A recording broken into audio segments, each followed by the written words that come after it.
Nakarating na po sa dagat ng Hagonoy, Bulacan ang langis mula sa lumubog na tanker ng Terranova ayon sa environmental group na Greenpeace Philippines.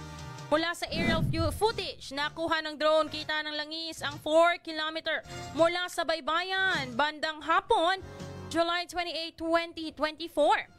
Samantala, naghahanda na mga Filipino coastal communities sa nagbabadyang environmental disaster ng langis sa karagatang habang bumabangon mula sa matinding pagbaha dulot ng Karina.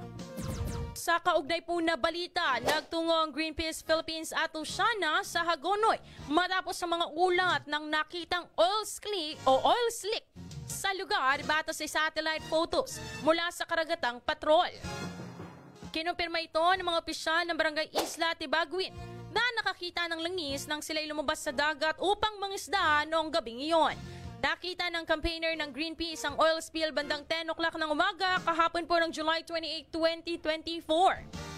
Wala nga naman nakasalubong ang Greenpeace Philippines na tauhan ng Philippine Coast Guard noong umaga nang pumunta sila sa lugar.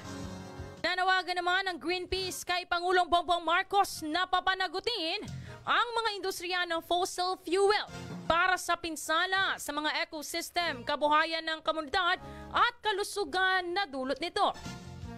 Samantala, iniutos na po ni Pangulong Ferdinand Bongbong Marcos Jr.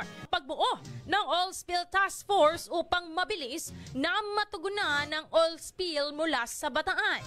Isa po sa mga atas ng Pangulo ay agad na magbigay ng livelihood sa mga maapektuhan ng kabuhayan dahil sa oil spill.